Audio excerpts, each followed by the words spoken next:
I am Jasmeet from Maa Kalyanika Public School, going to teach you class 8 geography, chapter number 2, and the name of the chapter is Land, Soil, Water, Natural Vegetation and Wildlife Resources.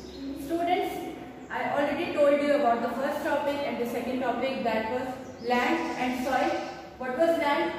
About the land use, land conservation, soil degradation, methods of soil conservation. We already discussed about all these topics. Now we will discuss about the water. The third topic is water. So what is water? Water is vital, renewable, natural resource. What is water? Vital, renewable, natural resource. It is natural resource, you all know that, and it is renewable. It means its quantity is unlimited. That's why it is known as renewable natural resource. And second point for water is it covers 3/4 of the earth's surface. Means from the 100% it covers 75%. Means water covers 75% of the earth's surface. See this picture. This is 100%. Out of 100%, 3/4 means 3 parts. Out of 4 parts, 3 parts are covered with the water. That's why Earth is also called as the water planet, because maximum area of the Earth, that is 3/4 area of the Earth, is covered with the water. Now see, it covers with the oceanic water, and means 2/3 area, 2/3 water area is covered with the oceanic water. And oceanic water is what? Oceanic water is saline. It is not fit for human use.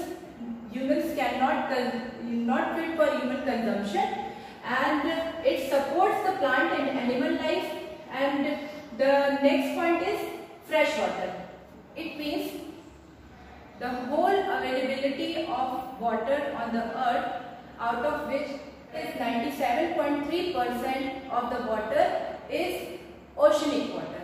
It means that is saline water, salty water, and only 2.7% is fresh water. Means out of 100% water availability, 97.3% is oceanic and 2.7% is fresh water. And out of 2.7%, 70% water is present in the form of ice sheets, glaciers, which are present in the Antarctica, Greenland and mountain regions. What does it mean? It means that from the 100% of water, 97.3% is oceanic, salty water, and remaining water, that is 2.7% is fresh water, but still 2.7% is not available for human consumption, because out of 2.7%, 1.89%, that is 70% of 2.7% is present in the form of ice sheets, glaciers, and that are present in the Antarctica, Greenland, mountain regions, which are inaccessible. So remaining is what? 0.81, means approx 1% water is available for human consumption, and this 1% is available as a surface water. It means in the form of rivers, lakes, groundwater and water vapor present in the atmosphere. These all cover the 1% of water which is available for human consumption. So fresh water is very precious substance, and the total volume always remains constant, but it looks like that they vary from time to time, but in actual condition it does not vary. It remains constant, but it seems to vary because of constant motion cycling through oceans, air, land and vaporing. Means all these processes continuously occurring.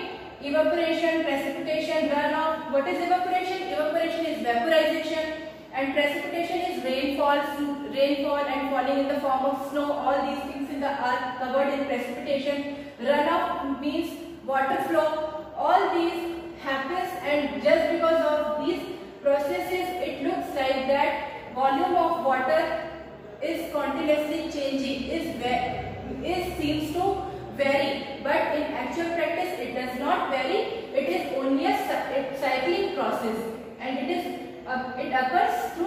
evaporation, precipitation and runoff.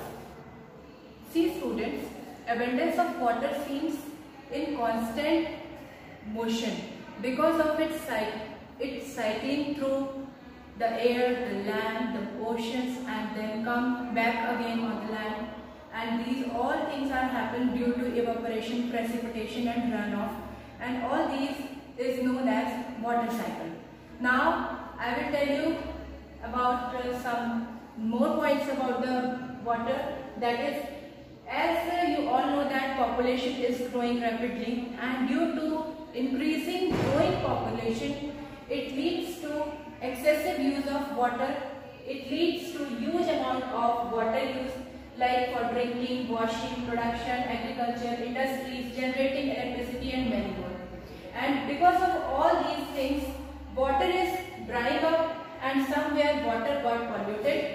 So due to excessive use of water, why this is happening? Excessive use of water because population is growing and that leads to huge amount of water use for drinking, washing, production, agriculture, industries, generating electricity, and all these things leads to drying up of water and water pollution somewhere. Now we see what are the problems of fresh water availability. Some of the countries in the world are there which face the problem of fresh water availability, like South Asia, West Asia, USA, South America and many more countries, and they face problem of fresh water availability due to many reasons, and that reasons are variation in seasonal or annual precipitation. Variation in seasonal or annual precipitation leads to the availability of water, and if its cycle is not moving in a proper time or proper manner, then it leads to scarcity of water, and these countries face the scarcity of water just because there is variation in seasonal precipitation and annual precipitation. And overexploitation and contamination of water is also one of the cause for scarcity of water. Overexploitation means excessive use and contamination means polluting the water. These all things are the reasons for the scarcity of water. See students, now I will tell you how we can conserve our water resource. Though water is renewable resource, means its quantity is unlimited, but still excessive use and because of excessive pollution, it is becoming unfit for use. So we should conserve water, and why water is getting polluted is due to the untreated sewage, agricultural chemicals into the water, and these cause major contaminants in the water, and these agricultural chemicals are non-biodegradable. Non-biodegradable means that is non-absorbent in the water, and as it does not absorb in the water, it reaches human bodies through water. So all these are the reasons for the pollution of water. Now how we can conserve water? Because its excessive use leads it to drying up, so we should conserve water, and there are some methods by which we can conserve our water resource. What are that methods? Let's have a look.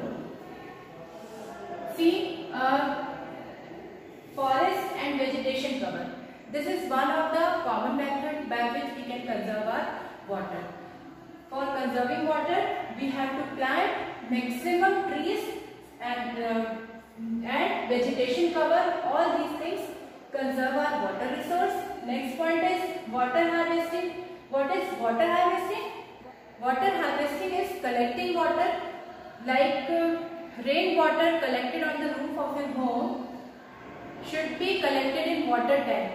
There are some methods by which that water that is collected in the rooftop of your home is collected in the tanks, and that system of collecting rainwater is known as water harvesting, and this is also one of the methods by which we can conserve our water resource. Now The canals should be properly lined up, means there should be no seepage, there should be no holes. Sprinklers should be used. What is sprinklers? See this picture. By this picture you can understand what is sprinkler. Sprinkler is actually just like spray, and it is a device in which very small holes are present by which irrigation is done, and water can be conserved by that method. If we use sprinklers, water can be conserved, and this is also one of the methods by which water conservation can be done. And the trickle irrigation and drip irrigation is same. Drip irrigation is also known as trickle irrigation. This type of irrigation is used in the dry areas, and in this irrigation is done by a device in which there is very small holes, and only that part is irrigated which is cultivated. So this is also one of the method of water conservation. Means by trickle irrigation only that part is irrigated which is cultivated. Non-cultivated area should not be irrigated. So that water can be conserved. So all these are the methods for water conservation.